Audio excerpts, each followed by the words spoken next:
KaraokeBooks. Emma. Written by Jane Austen. Audiobook. Chapter 10.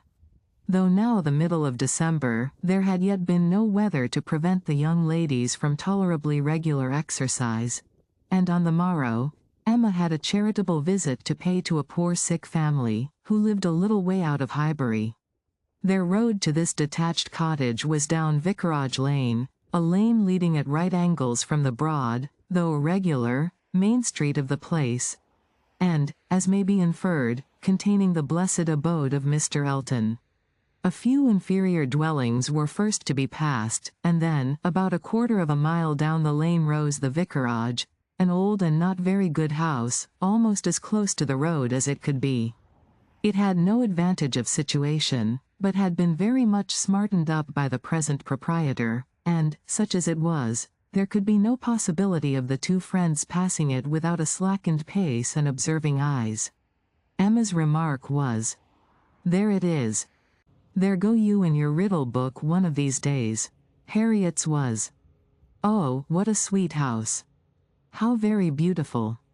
There are the yellow curtains that Miss Nash admires so much." "I do not often walk this way now," said Emma, as they proceeded, "but then there will be an inducement, and I shall gradually get intimately acquainted with all the hedges, gates, pools and pollards of this part of Highbury." Harriet, she found, had never in her life been inside the vicarage, and her curiosity to see it was so extreme, that, considering exteriors and probabilities, Emma could only class it, as a proof of love, with Mr. Elton's seeing ready wit in her. "I wish we could contrive it," said she, "but I cannot think of any tolerable pretence for going in. No servant that I want to inquire about of his housekeeper, no message from my father." She pondered, but could think of nothing. After a mutual silence of some minutes, Harriet thus began again. "I do so wonder, Miss Woodhouse, that you should not be married, or going to be married. So charming as you are." Emma laughed, and replied, "My being charming, Harriet, is not quite enough to induce me to marry. I must find other people charming, one other person at least. And I am not only not going to be married, at present, but have very little intention of ever marrying at all." "Ah. So you say, but I cannot believe it. I must see somebody very superior to anyone I have seen yet, to be tempted. Mr. Elton, you know, recollecting herself, is out of the question, and I do not wish to see any such person. I would rather not be tempted. I cannot really change for the better. If I were to marry, I must expect to repent it. Dear me. It is so odd to hear a woman talk so. I have none of the usual inducements of women to marry. Were I to fall in love, indeed, it would be a different thing. But I never have been in love, it is not my way, or my nature, and I do not think I ever shall. And, without love, I am sure I should be a fool to change such a situation as mine. Fortune I do not want, employment I do not want, consequence I do not want. I believe few married women are half as much mistress of their husband's house as I am of Hartfield. And never, never could I expect to be so truly beloved and important, so always first and always right in any man's eyes as I am in my father's. But then, to be an old maid at last, like Miss Bates. That is as formidable an image as you could present, Harriet, and if I thought I should ever be like Miss Bates. So silly, so satisfied, so smiling, so prosing, so undistinguishing and unfastidious, and so apt to tell everything relative to everybody about me, I would marry tomorrow. But between us, I am convinced there never can be any likeness, except in being unmarried. But still, you will be an old maid. And that's so dreadful. Never mind, Harriet, I shall not be a poor old maid, and it is poverty only which makes celibacy contemptible to a generous public. A single woman, with a very narrow income, must be a ridiculous, disagreeable old maid.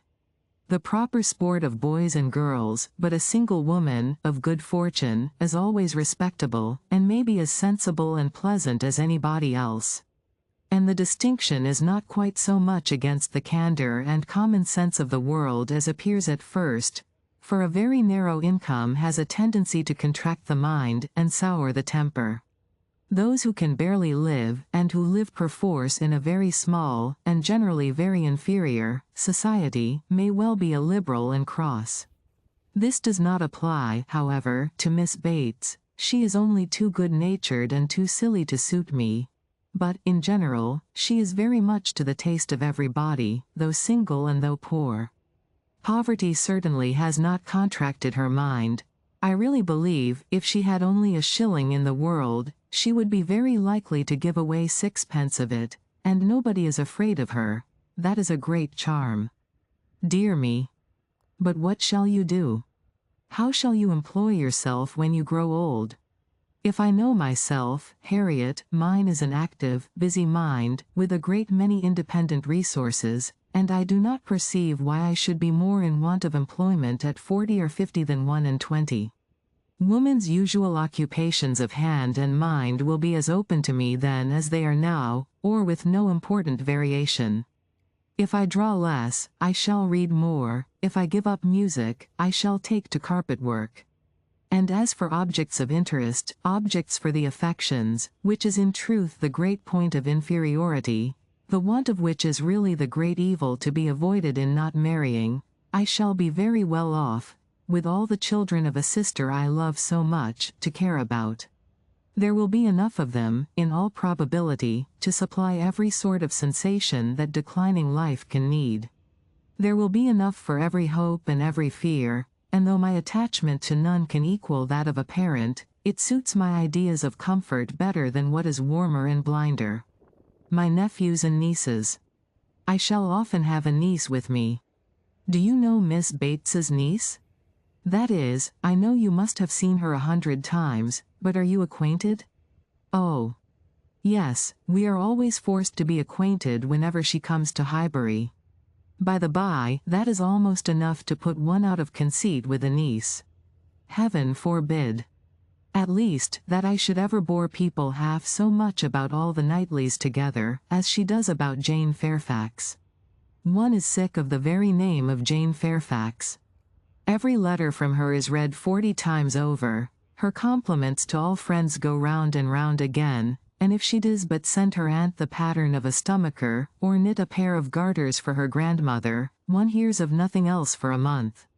I wish Jane Fairfax very well, but she tires me to death. They were now approaching the cottage, and all idle topics were superseded.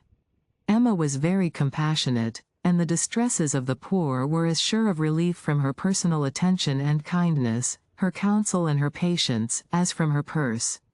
She understood their ways, could allow for their ignorance and their temptations, had no romantic expectations of extraordinary virtue from those for whom education had done so little, entered into their troubles with ready sympathy, and always gave her assistance with as much intelligence as good will.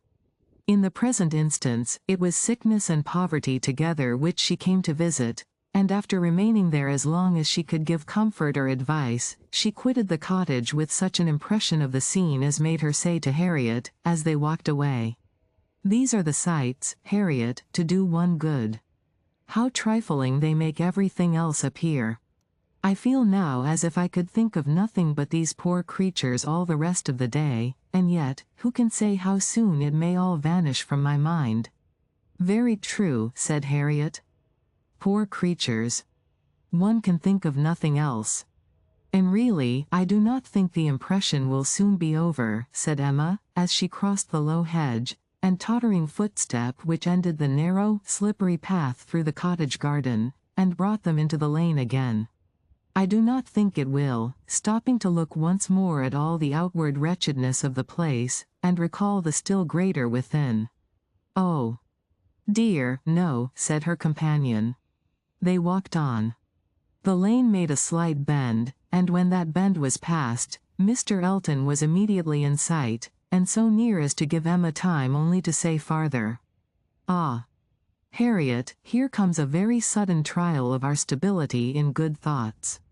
"Well," smiling, I hope it may be allowed that if compassion has produced exertion and relief to the sufferers, it has done all that is truly important. If we feel for the wretched, enough to do all we can for them, the rest is empty sympathy, only distressing to ourselves. Harriet could just answer, "Oh, dear, yes," before the gentleman joined them. The wants and sufferings of the poor family, however, were the first subject on meeting. He had been going to call on them. His visit he would now defer, but they had a very interesting parley about what could be done and should be done. Mr. Elton then turned back to accompany them.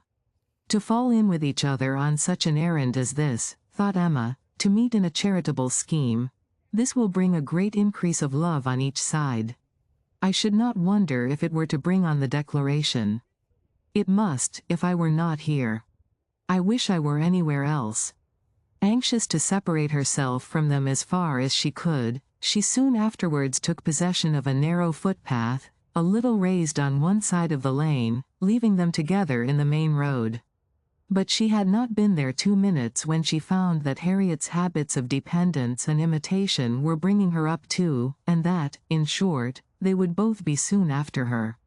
This would not do, she immediately stopped, under pretense of having some alteration to make in the lacing of her half-boot, and stooping down in complete occupation of the footpath, begged them to have the goodness to walk on, and she would follow in half a minute. They did as they were desired, and by the time she judged it reasonable to have done with her boot, she had the comfort of farther delay in her power, being overtaken by a child from the cottage, setting out, according to orders, with her pitcher, to fetch broth from Hartfield. To walk by the side of this child, and talk to and question her, was the most natural thing in the world, or would have been the most natural, had she been acting just then without design, and by this means the others were still able to keep ahead, without any obligation of waiting for her. She gained on them, however, involuntarily. The child's pace was quick, and theirs rather slow, and she was the more concerned at it, from their being evidently in a conversation which interested them. Mr. Elton was speaking with animation, Harriet listening with a very pleased attention, and Emma, having sent the child on, was beginning to think how she might draw back a little more, when they both looked around, and she was obliged to join them. Mr. Elton was still talking, still engaged in some interesting detail, and Emma experienced some disappointment when she found that he was only giving his fair companion an account of the yesterday's party at his friend Cole's, and that she was come in herself for the Stilton cheese, the North Wiltshire, the butter, the celery, the beetroot, and all the dessert. This would soon have led to something better, of course, was her consoling reflection. Anything interests between those who love, and anything will serve as introduction to what is near the heart. If I could but have kept longer away. They now walked on together quietly, till within view of the vicarage pales, when a sudden resolution, of at least getting Harriet into the house, made her again find something very much amiss about her boot, and fall behind to arrange it once more. She then broke the lace off short, and dexterously throwing it into a ditch, was presently obliged to entreat them to stop, and acknowledged her inability to put herself to rights so as to be able to walk home in tolerable comfort. "Part of my lace is gone," said she, "and I do not know how I am to contrive. I really am a most troublesome companion to you both, but I hope I am not often so ill-equipped. Mr. Elton, I must beg leave to stop at your house, and ask your housekeeper for a bit of riband or string, or anything just to keep my boot on." Mr. Elton looked all happiness at this proposition, and nothing could exceed his alertness and attention in conducting them into his house and endeavoring to make everything appear to advantage. The room they were taken into was the one he chiefly occupied, and looking forwards, behind it was another with which it immediately communicated. The door between them was open, and Emma passed into it with the housekeeper to receive her assistance in the most comfortable manner. She was obliged to leave the door ajar as she found it, but she fully intended that Mr. Elton should close it. It was not closed, however, it still remained ajar, but by engaging the housekeeper in incessant conversation, she hoped to make it practicable for him to choose his own subject in the adjoining room. For 10 minutes she could hear nothing but herself. It could be protracted no longer. She was then obliged to be finished, and make her appearance. The lovers were standing together at one of the windows.